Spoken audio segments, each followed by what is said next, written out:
In today's lesson, we are going to learn zero error, also known as end error. From now on, we will refer to the error as zero error.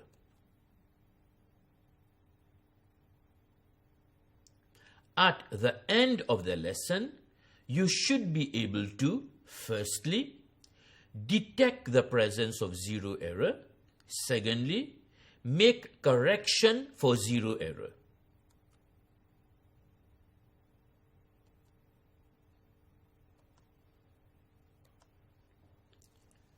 The study of science is incomplete without measurements. As we know, a measurement involves the person who is measuring and the instrument that is being used. In some measurements, the person is the source of error. In other measurements, the instrument is the source of error. In this lesson, we will learn zero error. Zero error is an error of the instrument.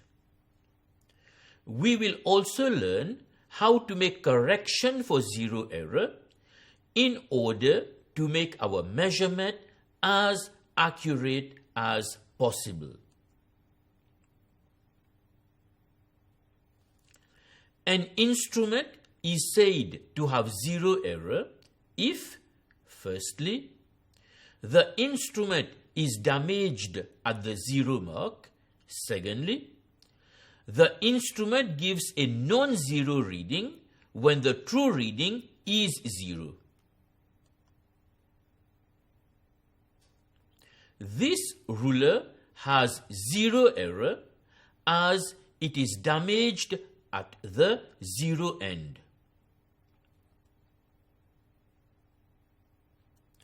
Let us start with a ruler having no zero error to measure the length of a rod.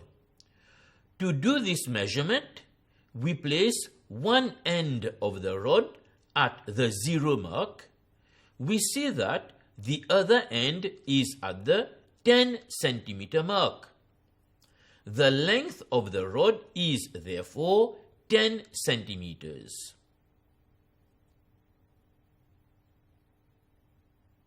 But now the ruler with zero error is being used.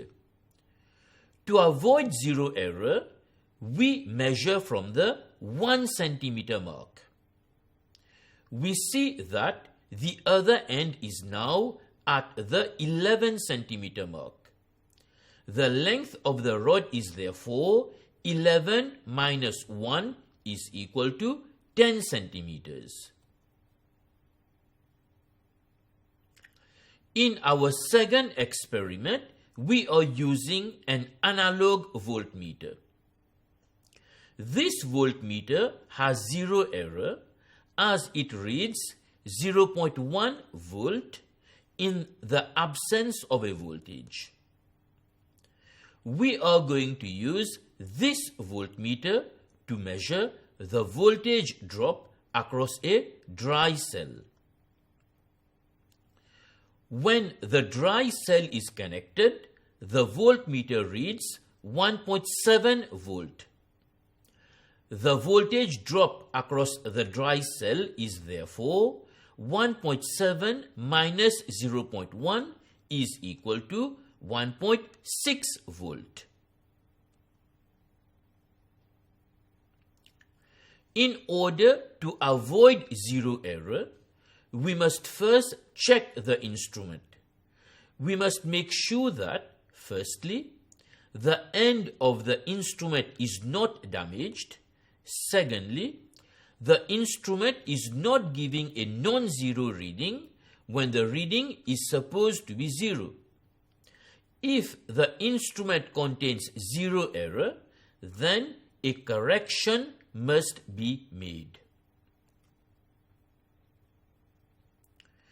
We are now going to explore zero error in other measuring instruments used in our physics laboratory. we consider an analog stopwatch. The stopwatch on the left does not contain zero error. This is because it reads 0 before timing starts. But the stopwatch on the right contains zero error. This is because it reads 0.5 seconds before timing starts.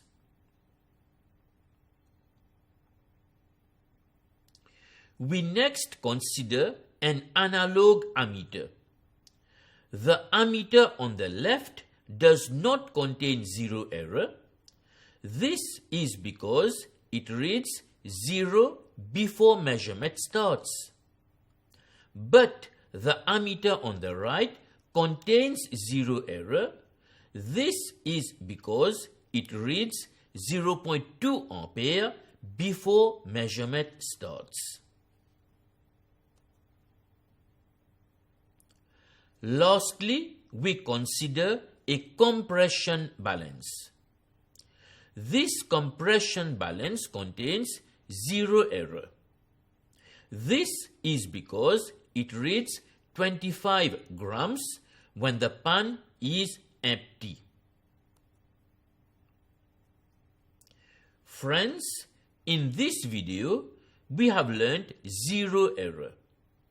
We have learned how to detect zero error in measuring instruments, and we have learned how to correct for zero error in our readings. We hope you have enjoyed this video.